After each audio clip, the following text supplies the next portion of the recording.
আসসালামু আলাইকুম প্রিয় এইচএসসি শিক্ষার্থীরা, আশা করি সবাই অনেক ভালো আছেন। বেশ কিছুদিন হলো আমরা অর্থনীতির ক্লাস দিতে পারছি না বিভিন্ন ব্যস্ততার কারণে। তোমরা অনেকেই জানো যে ভাইয়ার নতুন একটা জব হয়েছে, যার কারণে আসলে ওইখানেও সময় দিতে হচ্ছে। আমরা আসলে ক্লাসের প্রতি খুব একটা ফোকাস দিতে পারছি না, সেজন্য আন্তরিকভাবে দুঃখিত। আজকে আমরা অর্থনীতি প্রথম পত্রের ৬ষ্ঠ অধ্যায় অর্থাৎ মূলধন নিয়ে কথা বলবো। বিগত ক্লাসগুলোতে আমাদের পঞ্চম অধ্যায় পর্যন্ত কমপ্লিট হয়েছে। যারা বিগত ক্লাসগুলো দেখোনি এখনো গিয়ে দেখে আসতে পারো। পঞ্চম অধ্যায়ে আমরা কথা বলেছিলাম শ্রম নিয়ে। ৬ষ্ঠ অধ্যায়ে আমাদের আছে হলো মূলধন। অর্থাৎ আমরা জানি যে উৎপাদনের মূল উপকরণ হলো 4টি: ভূমি, শ্রম, মূলধন, সংগঠন। ভূমি, শ্রম, মূলধন, সংগঠন। তো একে একে তোমরা দেখবা অর্থনীতি প্রথম পত্রের এই 5, 6, 7, 8 এই 3-4টা অধ্যায়ের মধ্যেই তোমাদের এই মূলধনের উৎপাদনের যে 4টা উপকরণ রয়েছে, এই 4টা উপকরণ সম্পর্কে বিস্তারিত বলা আছে। যেমন পঞ্চম অধ্যায় ছিল শ্রম সম্পর্কে, আর আমরা 6ষ্ঠ অধ্যায়ে দেখতে পাচ্ছি মূলধন সম্পর্কে। এরপরের অধ্যায়ে তোমরা হয়তোবা দেখবা যে সংগঠন সম্পর্কে, তারপর একটা দেখবা ভূমি বা খাজনা সম্পর্কে। ওকে, আচ্ছা। তো 6ষ্ঠ অধ্যায়ে আমরা মূলধন নিয়ে কথা বলবো। এই অধ্যায়টা সম্পূর্ণই থিওরিক্যাল একটা অধ্যায়, খুবই ছোট। অর্থাৎ যতগুলো অধ্যায় রয়েছে তার মধ্যে সবচেয়ে সহজ এবং ছোট অধ্যায় হলো এইটা, মূলধনের অধ্যায়টা। বইয়ে মাত্র তোমরা দেখবা যে হয়তো 8 থেকে 10 পৃষ্ঠা ম্যাক্সিমাম 8 থেকে 10 পৃষ্ঠার মধ্যে এই অধ্যায়টা শেষ, আই থিঙ্ক। ওকে, যার কারণে আমরা একটা ক্লাসে এটা ইনশাল্লাহ শেষ দিতে পারবো। তো মূলধনকে আমরা জানি, মূলধনকে ইংরেজিতে ক্যাপিটাল বলা হয়। ইংরেজিতে ক্যাপিটাল বলা হয়, এটা আমরা জানি যে মূলধনকে ইংরেজিতে ক্যাপিটাল বলা হয়। এখন মূলধন কাকে বলে, আমরা এই অধ্যায়ে কি কি জানবো আমরা একটু এক পলকে জেনে নেই। মূলধন কাকে বলে, মূলধনের ধারণা আমরা জানতে পারবো, মূলধনের প্রকারভেদ আমরা জানতে পারবো, মূলধনের বৈশিষ্ট্য আমরা জানতে পারবো, মূলধন কোন কোন বিষয়ের উপর ডিপেন্ড করে সেটা জানতে পারবো, এবং সর্বশেষে আমরা জানবো মূলধন কিভাবে গঠন করা যায়। অর্থাৎ 4 থেকে 5টা টপিক নিয়ে এই অধ্যায়টা আমরা শেষ করব। তো আমরা প্রথমে মূলধন কাকে বলে, মূলধনের ধারণাটা আমরা আগে জেনে নিই। মূলধন আমরা মনে করি যে স্বাভাবিকভাবে বলা যায় যে ব্যবসার কাজে নিয়োজিত টাকা পয়সা, অর্থকে মূলধন বলে। এটা সবাই বলবে, তাই না? কিন্তু অর্থনীতিতে এই সংজ্ঞাটা একটু অন্যভাবে সংজ্ঞায়িত করা হয়েছে। অর্থনীতিতে বলা হয়েছে যে হ্যাঁ, বর্তমান উপার্জিত অর্থ থেকে ভোগ করার পর যে পরিমাণ অর্থ থাকবে, ভবিষ্যতে নতুন উৎপাদন উপকরণের জন্য যে পরিমাণ অর্থ থাকবে, ওইটাকে অর্থনীতিতে বলা হচ্ছে মূলধন। অর্থাৎ সঞ্চয়কে সঞ্চয়ের পরে যেটা হয় ওইটা হলো মূলধন, যেটাকে আমরা ক্যাপিটাল বলি। অর্থাৎ আমি আজকের দিনে যদি 5,000 টাকা ইনকাম করি, আজকের দিনে আমার এখান থেকে যদি ভোগ ব্যয়ে 3,000 টাকা ব্যয় হয়, আর বাকি যে 2,000 থাকবে, এই 2,000 যদি আমি সঞ্চয় করি। এখন মানুষ সঞ্চয় করে কেন বলতো? পরবর্তীতে তার ওই আয়টা আরো বৃদ্ধি পাওয়ার জন্য, বিভিন্ন ব্যবসার ইনভেস্ট করার জন্য, বিনিয়োগ করার জন্য। তো বিনিয়োগ করতে গিয়ে সেই সঞ্চয় জমা হতে হতে মূলধন তৈরি হয়, মূলধন থেকে বিনিয়োগের সৃষ্টি হয়। অর্থাৎ এটা একটা চক্রাকার প্রবাহ রয়েছে। আমরা সম্ভবত তোমাদের এটা 9ম অধ্যায় সামগ্রিক আয় ও ব্যয় অধ্যায় আমরা শিখে এসেছি। আমাদের কিন্তু 9 অধ্যায়টা শেষ। যে দেখো সবকিছু আমাদের এটা একটা চক্র রয়েছে। আয় থেকে ভোগ ব্যয় যদি আমরা মাইনাস করি, ভোগ ব্যয় মাইনাস করলে আয় থেকে আমরা যেটা জমা রাখি বা যেটা অবশিষ্ট থাকে সেটাকে আমরা সঞ্চয় বলতে পারি। সঞ্চয় আবার জমা হতে হতে এক সময় কি হয়ে যায়? মূলধন হয়ে যায়। এই মূলধন আবার যখন অনেক পরিমাণে জমা হয়, তখন তুমি কি করো? একটা ব্যবসার পাশাপাশি আমরা আরো 2-3টা ব্যবসা দাঁড় করাতে চাই, তখন এটা আমরা বিভিন্ন ব্যবসায় বিনিয়োগ করে থাকি। বিনিয়োগ, এই বিনিয়োগের কারণে আবার কি হয়? আবার অতিরিক্ত আয় হয়। মানে আগে যে আয়টা ছিল সেটার সাথে আরো অতিরিক্ত আয় বাড়ায়। এই যে চক্রাকার প্রবাহটা খুবই গুরুত্বপূর্ণ ভাইয়া, যেটা আমরা নবম অধ্যায়ে পড়ে এসেছি। এটা যারা ভালো করে কনসেপ্ট বুঝবে তারা এই এই প্রথম পত্রের 2-3টা অধ্যায় আছে এই রিলেটেড, ভালো করে বুঝে যাবা। অর্থাৎ মানুষ আয় করার পর উপার্জিত আয় থেকে ভোগ ব্যয়ের পর যে অর্থটা বেঁচে যায়, অবশিষ্ট থাকে, ওইটা তারা সঞ্চয় করে। ওই সঞ্চয় এক সময় মূলধন হয়, মূলধন আবার বিনিয়োগ করে, বিনিয়োগ করে আবার অতিরিক্ত আয় করে। এটা হলো আমাদের একটা চক্রাকার প্রবাহ। ওকে, তাহলে আমরা জানলাম যে মূলধন কাকে বলে। বর্তমানে উপার্জিত আয় থেকে ভোগ ব্যয় বাদের মানে অবশিষ্ট যে অংশটা রয়েছে ভবিষ্যতে নতুন উৎপাদনে ব্যবহার হয়, ওই অর্থকে, অবশিষ্ট অর্থকে মূলধন বলে। তোমাদের বইয়ে 2-3টা সুন্দর সুন্দর অর্থনীতিবিদের সংজ্ঞা রয়েছে, যেটা তোমার কাছে বেশি সুইট লাগবে, বেশি ভালো লাগবে, ওইটা তোমরা মুখস্থ করে ফেলবা। আমরা এখন একটু মূলধনের বৈশিষ্ট্যগুলো নিয়ে কথা বলবো।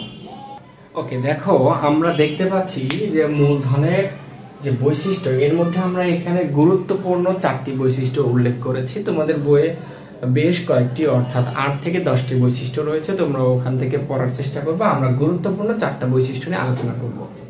দেখো, প্রথম যে বৈশিষ্ট্য সেটি হলো মূলধন উৎপাদনের উৎপাদিত উপাদান। অর্থাৎ খুবই গুরুত্বপূর্ণ একটা মানে বৈশিষ্ট্য। মূলধন অনেকে ভাবতে পারে যে প্রাকৃতিক সম্পদ, মূলধন কিন্তু প্রাকৃতিক সম্পদ নয়। প্রাকৃতিক সম্পদ কোনটা? প্রাকৃতিক সম্পদ হলো ভূমি, তারপর পানি, এইগুলো। কিন্তু এইগুলো কি আসলে মূলধন? না, এগুলো মূলধন না। মূলধন হলো তুমি প্রাকৃতিক সম্পদকে ব্যবহার করে উৎপাদন করেছো, ওই উৎপাদন থেকে কিছু অংশ রেখে দিয়ে পরবর্তীতে ওই কিছু অংশ দিয়ে আরো অতিরিক্ত আয় যদি করো, তাহলে ওইটাকেই বলা হয় মূলধন। এই জন্য বলা হয়েছে মূলধন উৎপাদনের উৎপাদিত উপাদান। ক্লিয়ার?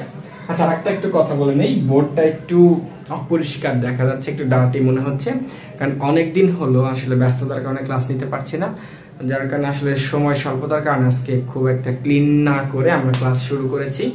তো একটু ভালো করে ফোকাস দিলে ভালো করে বুঝবা, না হলে একটু প্রবলেম হবে। নেক্সট ক্লাস থেকে ইনশাল্লাহ আমরা ভালো করে ক্লিন করে তারপর ক্লাস আপলোড করবো। ওকে, দেখো 2 নাম্বার টপিক হলো মূলধন সঞ্চয় হতে সৃষ্ট, যেটা আমরা একটু আগে কথা বললাম। তুমি যদি 1 মিনিট ফ্ল্যাশব্যাকে চলে যাও, পেছনে চলে যাও, তাহলে বুঝতে পারবা।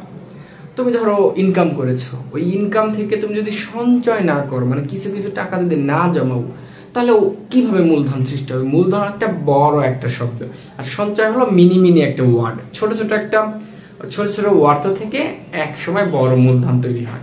তো এটাই বলছে যে মূলধন সঞ্চয় হতে সৃষ্টি হয়, মানে সঞ্চয় যার করার ইচ্ছা নাই বা সামর্থ্য নেই, তার কখনো মূলধন হবে না বা ক্যাপিটাল হবে না।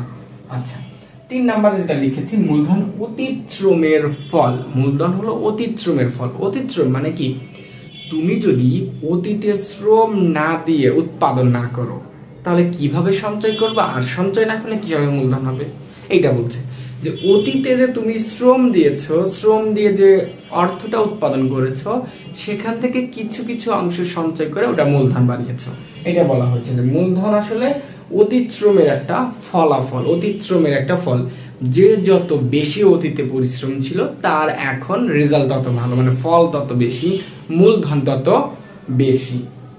ওকে, এরপর আমরা দেখব মূলধন ভবিষ্যৎ আয়ের উৎস। মূলধন ভবিষ্যৎ আয়ের উৎস, একটু আগে আমরা যে চক্রাকার প্রবাহটা দেখাইলাম, ওইটা দেখলেই বুঝতে পারবা। দেখো, আমরা আয় থেকে যে টাকাটা সঞ্চয় করি, সেই টাকাটা কেন, মানে সঞ্চয় করি কেন? যে প্রত্যেক মাসে আমি এই টাকাটা সঞ্চয় করে করে আগামী 2 বছর পর আমি বর্তমানে যে জব করি বা যে বিজনেস করি, এইটার পাশাপাশি অন্য একটা আমি বিজনেসে ওই টাকাটা বিনিয়োগ করব, ইনভেস্ট করব। এতে করে কি হবে? আমার বর্তমান যে আয়টা আছে ওইখানে বিনিয়োগ করার পরে ওইখান থেকে আরো অতিরিক্ত কিছু আয় আসবে, তাহলে আমার মূল আয়টা, মানে মোট আয়টা আমার বৃদ্ধি পাবে। আমার আগে যদি আয় থাকতো 60,000 টাকা, আমি কোনো জায়গায় 5 লক্ষ টাকা বিনিয়োগ করার পর ওইখান থেকে যদি মাসে 20,000 টাকা করে আসে, তাহলে 60-20-এ আমার 80,000 টাকা বর্তমানে আমার আয় হবে। এটা দ্বারা এটাই বোঝানো হয়েছে যে মূলধন ভবিষ্যৎ আয়ের উৎস, ভবিষ্যতে অতিরিক্ত আয়ের উৎসকে দেয়, মূলধন দেয়। ওকে, এটা মূলধনের বৈশিষ্ট্য চলে গেল। আমরা এখন একটু মূলধনের প্রকারভেদ নিয়ে কথা বলবো। ওকে, মূলধন হলো 3 ভাবে প্রকারভেদ করা যায়। একটা হলো মালিকানা ভিত্তি, একটা হলো স্থায়িত্বের ভিত্তি, আর একটা হলো ব্যবহারের ভিত্তি। হ্যাঁ, ব্যবহার ভিত্তি, স্থায়িত্বের ভিত্তি, আর হলো মালিকানা ভিত্তি। ওকে, আমরা একটু প্রকারভেদগুলো এখানে লিখে নেই, তারপরে আমরা আলোচনা করি। ওকে, আমরা দেখতে পাচ্ছি যে মূলধনের যে আমাদের প্রকারভেদ, আমি একটু আগে বলেছিলাম যে মূলধন আমাদের 3টা ক্যাটাগরিতে আমরা ক্লাসিফিকেশন করতে পারি। সেই 3টা ক্যাটাগরি কি? প্রথমটা হলো মালিকানা ভিত্তিক, ব্যবহার ভিত্তিক, স্থায়িত্ব ভিত্তিক।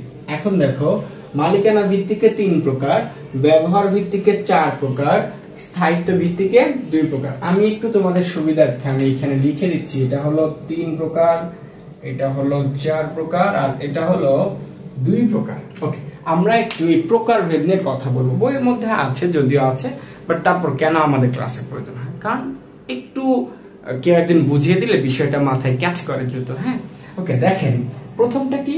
প্রথমটা হলো ব্যক্তিগত মূলধন। তো যে মূলধনটা ব্যক্তিগতভাবে উপার্জিত হয়, ব্যক্তিগতভাবে সঞ্চিত হয় এবং ব্যক্তিগত কাজেই বিনিয়োগ করা হয়, তাকে ব্যক্তিগত মূলধন বলে। মানে কোনো শেয়ার থাকে না, যেমন ধরো ঘর বাড়ি, নিজের সয় সম্পত্তি, এইগুলোকে আমরা ব্যক্তিগত মূলধন বলতে পারি। 2 নাম্বারটা হলো সামাজিক মূলধন। সমাজের সকল শ্রেণীর মানুষের অর্জিত যে ফল, সকল শ্রেণীর মানুষের কন্ট্রিবিউশনের যে ফলটা তৈরি হয়, যে মূলধনটা তৈরি হয়, সেটা সামাজিক মূলধন। যেমন ধরো যে সমাজের স্কুল, কলেজ, ভার্সিটি, রাস্তাঘাট, এইগুলো কি কোনো একা পার্সন তৈরি করে দেয়? মানে ধরো রাস্তা, ব্রিজ সরকার তৈরি করে দেয়, বাট এগুলো জনগণের, মানে আমাদের সমাজের সবার সকল শ্রেণীর টাকা দিয়ে। ওইখানে কিন্তু লেখা থাকে না যে শুধু ধনীরা এই ব্রিজ পার হতে পারবে এবং গরিবরা পারবে না, শুধু হিন্দুরা পারবে, মুসলিমরা পারবে না, এরকম কিন্তু কোনো রেস্ট্রিকশন দেওয়া থাকে না। সো আমরা ওটা বলতে পারি ওটা হলো সামাজিক মূলধন। ওই মূলধনটা পুঁজি করে আমাদের অতিরিক্ত যে আয়টা আসে, সেটাও আমরা সমাজের সবাই একসাথে ভাগ করে নিই। ওকে, নেক্সট যেটা জাতীয় মূলধন। জাতীয় মূলধন কি? এটা পুরো একটা রাষ্ট্রের, পুরো একটা জাতীয়ভাবে যে মূলধনটা জমায়িত করা হয়। যেমন ধরো যে রেল মন্ত্রণালয়, মানে রেল সেতু, তারপরে বড় বড় নদীর ব্রিজ, যেগুলো অর্থাৎ জাতীয় যে সম্পদগুলো বা কোনো খনিজ সম্পদ যেটা বলি, এগুলো হলো জাতীয় মূলধন আমাদের। ওকে, এবার দেখো ব্যবহার ভিত্তিক মূলধনকে আমরা 4টা ভাগে ভাগ করতে পারি। 1 নাম্বারটা হলো নিমজ্জমান মূলধন। এখন নিমজ্জমান মূলধন বিষয়টা একটু বোঝো। নিমজ্জমান মানে কি? ডুবিয়ে ফেলা বা নিচের মূলধন। এখন নিচের মূলধন বলতে কি বোঝায়? মানে পানির নিচে যেটা থাকে, অর্থাৎ যে মূলধনটা কোনো বিশেষ একটি কাজে ব্যবহার করা হয় বা কোনো একটি জায়গায় বিনিয়োগ করা হয়, একটা জায়গায় বিনিয়োগ করা হয়, একটা কাজে বিনিয়োগ করা হয়, তাকে আমরা নিমজ্জমান মূলধন বলতে পারি। যেমন কিছু আমরা উদাহরণ দিতে পারি, যেমন ধরো রেল ইঞ্জিন। রেল ইঞ্জিন দিয়ে কি মোটর সাইকেল চালানো যাবে? না, চালানো কিন্তু যাবে না। তারপর সেলাই মেশিন। সেলাই মেশিন দিয়ে কিন্তু মনে করো যে জমি চাষ করা যাবে না, সেলাই মেশিন দিয়ে ধান কাটা যাবে না। মানে স্পেসিফিক ওই যন্ত্রগুলো বা ওই মূলধনের ওই কাজগুলো, মানে স্পেসিফিক একটা কাজ করে, একটা উৎপাদন করে, এটাকে আমরা নিমজ্জমান মূলধনের মধ্যে পড়বো, মানে বলবো। পরেরটা হলো ভাসমান মূলধন। ভাসমান মূলধন বলতে আমরা কি বুঝি? এটার বিপরীতটা, অর্থাৎ নিমজ্জমান মূলধনের বিপরীতটা আমরা ভাসমান মূলধন বলবো। ভাসমান মূলধন অর্থ হলো যে মূলধনটি একাধিক অনেকগুলো উৎপাদন কাজে ব্যবহার করা হয়, বিনিয়োগ করা হয়, তাকে আমরা ভাসমান মূলধন বলতে পারি। যেমন আমি যদি বলি বিদ্যুৎ আমরা কত উৎপাদন কাজে ব্যবহার করি, এটা লিখে বা বলে আমরা শেষ করতে পারবো না। তারপর আমি যদি বলি কয়লাও আমরা ডিফারেন্ট উৎপাদন কাজে ব্যবহার করে থাকি। তো এইগুলোকে আমরা বলতে পারি তাহলে ভাসমান মূলধন। আই থিঙ্ক সবাই ক্লিয়ার হয়েছে। নেক্সট যেটা, সেটা হলো ভোগ্য মূলধন। ভোগ্য মূলধন কিন্তু নাম দেখেই তোমরা অনেকেই চিনতে পারবে, মানে অনেকেই বুঝতে পারবা। দেখো, উৎপাদন কাজে বা উৎপাদনে নিয়োজিত যে সমস্ত শ্রমিকরা থাকে, তাদেরকে ভরণ পোষণের জন্য, তাদের আবাসস্থলের জন্য যে অর্থটা মূলধন হিসেবে রাখা হয়, বা খাবারের জন্য যে অর্থটা মূলধন হিসেবে রাখা হয় সেটাকে আমরা বলি হলো ভোগ্য মূলধন। আশা করি ক্লিয়ার হয়েছে।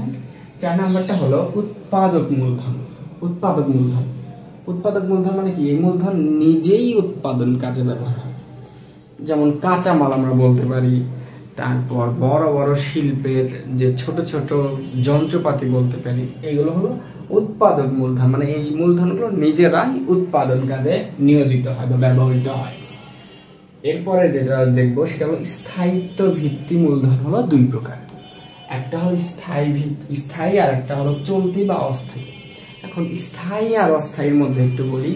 স্থায়ী হলো স্থায়ী মূলধন, যে মূলধনটা একবার ব্যবহার করার পর বা একবার বিনিয়োগ করার পর আরো বারবার বিনিয়োগ করা যায়, এটাকে আমরা স্থায়ী বলতে পারি। যেমন ধরো যে তুমি জমি বলো বা যাই বলো, মানে বিনিয়োগ একবার হলে ওটা যে শেষ হয়ে যাবে এরকম বিষয়টা না। কিন্তু দেখো চলতি বা অস্থায়ী মূলধন, অস্থায়ী মূলধন হলো যেটা মাত্র একবার ব্যবহার করার পরে নিঃশেষ হয়ে যায়, মানে শেষ হয়ে যায়, ওইটা আর ব্যবহার করা যায় না। যেমন আমরা ধরতে পারি কি, ধরো কয়লা তুমি যে কাজে যেটা ব্যবহার করবা ওই কয়লা কিন্তু নতুন করে আবার ব্যবহার করা যাবে না, ওইটা কিন্তু ওই কাজের ব্যবহারের পরেই ওটা শেষ হয়ে যাবে। আশা করি আমাদের যে প্রকারভেদ, 6ষ্ঠ অধ্যায়ের মূলধনের যে প্রকারভেদ, আমরা সবগুলো আমরা যদি বলি তাহলে এখানে 3, 4, 7 আর 2 9 প্রকার, টোটাল হলো 9 প্রকার। বাট ক্যাটাগরি হিসেবে সাজালে এখানে 3 প্রকার, 4 প্রকার, 2 প্রকার। আশা করি মূলধনের এই প্রকারভেদ নিয়ে আমাদের আর সমস্যা হবে না। তারপরে তোমরা একটু বইয়ে সুন্দর করে বিস্তারিত সহ উদাহরণ সহ পড়বা। উদাহরণগুলো আমাদের এমসিকিউ এর জন্য গুরুত্বপূর্ণ হয়ে থাকে। ওকে, আমরা এখন সর্বশেষ একটা টপিক পড়বো, সেটা হলো যে আসলে মূলধন এটা আসলে আমাদের কি কাজে লাগে, মূলধনের গুরুত্ব আর মূলধন কিভাবে গঠন করা যায়। আমরা এখন এই 2টা টপিক নিয়ে আর একটু আলোচনা করব। সেটা হলো, ধরো মূলধন আসলে মানুষ কেন গঠন করে, মূলধনের কয়েকটা প্রয়োজনীয়তা, কয়েকটা গুরুত্ব। যেমন আমি যদি 1 নাম্বারটা বলি, যে মূলধন আমাদের অতিরিক্ত আয় বয়ে নিয়ে আসে বা আয় অর্জন করে। যে জাতি যত বেশি পরিশ্রমী, যত বেশি মূলধন তারা অর্জন করতে পারে, যত বেশি মূলধন তারা জমাতে পারে, তারা তত বেশি বিনিয়োগ করতে পারে। তাহলে এটা, আর বিনিয়োগ করলে অতিরিক্ত আয় আসে, তাহলে মূলধন আমাদের অতিরিক্ত আয় অর্জন এনে দেয়। মূলধন আমাদের দেশের বেকারত্ব কমিয়ে দেয়। তুমি দেখো যে দেশে বিনিয়োগ বেশি, ইনভেস্টর বেশি, মানে বিনিয়োগ বেশি করে, সেই দেশে বেকারত্বের হার কম। কারণ বিনিয়োগ করলে ওই বেকারগুলো ওইখানে কাজ করতে পারে। 3 নাম্বার আমরা বলতে পারি যে অতিরিক্ত কর্মসংস্থান সৃষ্টি করে। ধরো তোমার একটা ফ্যাক্টরি আছে, তুমি মূলধন বাড়িয়ে আরো 2টা ফ্যাক্টরি করলা। তোমার একটা ফ্যাক্টরিতে ধরো 300 জন কাজ করতো আগে, এখন তাহলে তোমার নতুন করে 2টা হলো, মানে আগেরটা দিয়ে নতুন 3টা ফ্যাক্টরি হলো। তোমার এই 3টা ফ্যাক্টরিতে এখন লোক লাগবে 900 জন। তাহলে তোমার শুধুমাত্র তোমার একার প্রচেষ্টা অতিরিক্ত 600 জন বেকার তোমার জায়গায় নিয়োজিত হচ্ছে। তো এরকম দেশে ধরো 200, 500, 600 জন মানুষ যদি বিনিয়োগ করে, তাহলে দেখা যাবে 1 লক্ষ, 2 লক্ষ, 5 লক্ষ ছেলে মেয়ে বেকার থেকে তারা কাজের দিকে ধাবিত হবে। তাহলে আমরা বলতে পারি যে মূলধন আমাদের অতিরিক্ত মুনাফা এনে দেয়, মূলধন বেকারত্ব হ্রাস করে, মূলধন অতিরিক্ত কর্মসংস্থান সৃষ্টি করে। তারপর আমরা বলতে পারি মূলধন জাতি হিসেবে একটা পরিচিতি লাভ করে। ধরো মূলধন যদি না জমাইতে পারি আমরা, তাহলে আমরা বিনিয়োগ কম করব। এই যে যেমন ধরো এখন বর্তমানে আমাদের ডক্টর ইউনূস সাহেব কি করছে, কিছুদিন আগে একটা যে কনফারেন্স হলো, বিভিন্ন দেশের বড় বড় ইনভেস্টর যারা আছে, বিনিয়োগকারী যারা আছে, তারা আমাদের দেশে এসে কেউ $100 কোটি, কেউ $200 কোটি, কেউ 5000 কোটি টাকা, এরকম বিভিন্ন লোক তারা বিনিয়োগ করে গেল। এখন দেখো আমাদের নিজস্ব দেশের মধ্যে যদি এরকম কয়েকজন ধরো 100 জন যদি ইনভেস্টর থাকতো, যারা $1 লাখ, $2 কোটি, $5 কোটি এরকম যদি বিনিয়োগ করার লোক থাকতো, তাহলে আমাদের বাইরের দেশ থেকে বিনিয়োগকারী নিয়ে আসতে হতো না। এখন কথা হলো, এই যে বাইরের দেশ থেকে বিনিয়োগকারী নিয়ে আসলাম, এতে আমাদের বাংলাদেশে ধরো জার্মান থেকে আসলো, সুইজারল্যান্ড থেকে আসলো, সিঙ্গাপুর থেকে আসলো, ইউকে থেকে আসলো, থাইল্যান্ড থেকে আসলো, ব্রিটেন থেকে আসলো, রাশিয়া থেকে আসলো, তারা কিন্তু জাতি হিসেবে উন্নত হচ্ছে, তাদের একটা নাম আমরা জানতেছি। সেম আমাদের বাংলাদেশে যখন ইনভেস্টর এত বেশি হবে যে দেশের মধ্যে ইনভেস্ট করে আবার আন্তর্জাতিকভাবে ইনভেস্ট করবে, তখন আমাদের বাংলাদেশের নাম আরো উন্নয়ন থেকে আরো উন্নত দেশের মধ্যে তালিকার মধ্যে চলে যাবে। তো বাইরের দেশ থেকে যারা আমাদের দেশে বিনিয়োগ করতে আসে, তোমরা অনেকেই হয়তো এই বিনিয়োগের বিষয়টা একটু বোঝো না, ক্লাস যতই লেন্দি হোক আমি একটু এই বিষয়টা একটু বুঝিয়ে বলি। তারা যে এখানে বিনিয়োগ করতে আসে, তোমরা হয়তো ভাবো যে ওই এত কোটি ডলার মনে হয় ডক্টর ইউনূসকে এমনি দিয়ে গেল, বা শেখ হাসিনাকে দিয়ে গেল, খালেদা জিয়াকে দিয়ে গেল, মানে যখন যে সরকার হয়। বাট এরকম না, তারাও কিন্তু তাদের একটা স্বার্থের জন্য এখানে এসে বিনিয়োগ করে। তারা এখানে এসে দেখে যে এত এত জায়গা জমি, এত লোক বেকার বসে আছে, আর তাদের দেশগুলোতে তা না, তাদের দেশগুলোতে লোক কি নাই, কাজ করানোর লোক থাকে না, জায়গা থাকে না, সুন্দর পরিবেশ থাকে না। আর বাংলাদেশ নাতিশীতোষ্ণর দেশ, এখানে গরম আছে, শীত আছে, সব সিজন আছে, এখানে লোকের অভাব নেই, 2 টাকা ছিটাইলে লোক অনেক হয়, মানে সব মিলায়া তারা চিন্তা ভাবনা করে তাদের নিজেদের স্বার্থে কিন্তু এখানে বিনিয়োগ করে। অর্থাৎ তাদের দেশে বিনিয়োগ করলে যে প্রফিট পেত তার চেয়ে কিন্তু এখান থেকে বেশি তারা প্রফিট পাবে। মানে আমরা নিজেরা শ্রম দেব, নিজেরা খাটবো, বাট প্রফিটের কিছু অংশ, মানে আমাদের দেশেও তো কিছু অংশ থাকবে, কিছু অংশ আবার উনি নিয়ে নেবে, যেটা তার ওই দেশে বিনিয়োগ করলে তার চেয়ে সে কম পেত। এই জন্য তারা নিজেদের স্বার্থে কিন্তু বিনিয়োগ করতে আসে। তাহলে আমরা মূলধনের প্রকারভেদ জানলাম, মূলধনের প্রয়োজনীয়তা বা গুরুত্ব জানলাম। গুরুত্ব সম্পর্কে তোমাদের বইয়ে মিনিমাম 10 থেকে 12টা কোটেশন আছে, মানে টপিক আছে, 10 থেকে 12টা পয়েন্ট মুখস্থ রাখবে। আমি তো বললাম মাত্র 4টা পয়েন্ট, বাকিগুলো তোমরা মুখস্থ করে ফেলবা। এবার দেখো সর্বশেষ যেটা পয়েন্ট, সেটা হলো মূলধন কিভাবে গঠন করা যায়। মূলধন গঠন, টপিকের নাম হলো মূলধন গঠন, তোমরা দেখবা অধ্যায়ের শেষে লেখা আছে মূলধন কিভাবে গঠন হয়। এখন মূলধন গঠন হতে 2-3টা জিনিসের উপর নির্ভর করতে হয়, 2-3টা টপিকের উপর নির্ভর করতে হয়। 1, সঞ্চয়ের ইচ্ছা থাকতে হবে। কি থাকতে হবে? সঞ্চয়ের ইচ্ছা। 2 নাম্বার, সঞ্চয়ের সামর্থ্য থাকতে হবে। ওকে, আমরা একটু এই দুটো টপিক নিয়ে এখন কথা বলি। সঞ্চয়ের ইচ্ছা, মনে করো তুমি অনেক অনেক টাকা বেতন পাও, ধরো 3 লাখ টাকা মান্থলি তোমার ইনকাম, মানে বেতন পাও তুমি। এখন তোমার ভোগ ব্যয়, তোমার সংসারে খরচ হয় সর্বোচ্চ 80,000 থেকে 1 লক্ষ টাকা। তো 3 লক্ষ থেকে 1 লক্ষ টাকা মাইনাস করলে আমরা দেখতে পাচ্ছি 2 লক্ষ টাকা তোমার অবশিষ্ট থাকে। এই মান্থলি যদি 2 লক্ষ টাকা এখন তুমি মনে করো যে এলোমেলো পথে উড়াও, মানে ভোগ ব্যয়ের পরে, সংসার খরচ পরেও যদি এলোমেলো পথে উড়াও, খরচ করো, তাহলে তো তোমার সঞ্চয় হবে না। তো সঞ্চয় করতে হলে বেশি ইনকামেরও প্রয়োজন হয় না।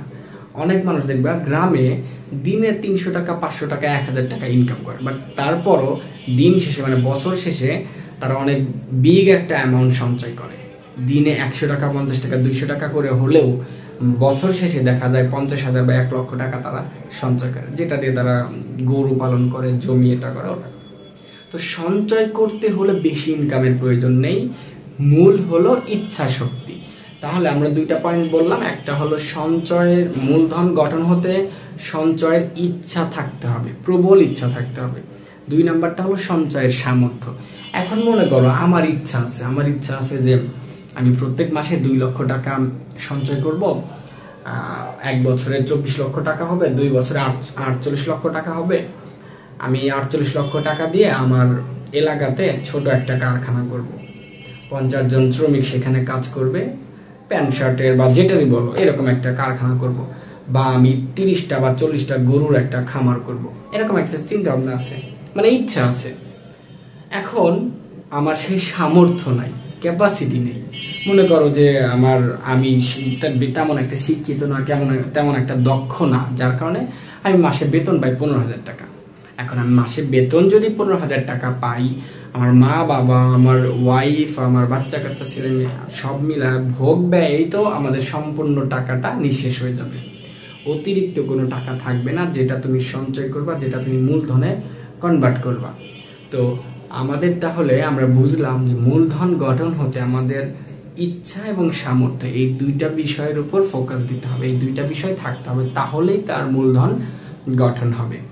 তো তোমাদের বইয়ে এই অধ্যায়ের সর্বশেষ টপিক ছিল মূলধন গঠন। আশা করি তোমরা এই অধ্যায়টার কনসেপ্ট ভালো করে বুঝতে পেরেছো। অধ্যায়টা সম্পূর্ণ একটা থিওরিক্যাল অধ্যায় ছিল, এখানে কোনো ম্যাথমেটিক্স নেই, কোনো সূত্র নেই। খুব সুন্দর করে এই বেসিকটা নিয়ে বই খুলে লক্ষ্মী ছেলে মেয়ের মতো সুন্দর করে পড়বা, তাহলে আশা করি এখান থেকে যত ঘোরা পেঁচা সিকিউ এমসিকিউ দেওয়া হোক না কেন তুমি পেরে যাবা। আজকের মতো এখানেই আমরা ক্লাস শেষ করতে চাচ্ছি। পরবর্তী ক্লাসে ইনশাল্লাহ খুব শীঘ্রই আমরা ক্লাস আপলোড করব। পরবর্তী ক্লাসে আমরা ষষ্ঠ সপ্তম অধ্যায় নিয়ে কথা বলবো। সে পর্যন্ত সবাই সুস্থ থাকো, ভালো থাকো, বাসায় বেশি বেশি প্র্যাকটিস করো। আল্লাহ হাফিজ।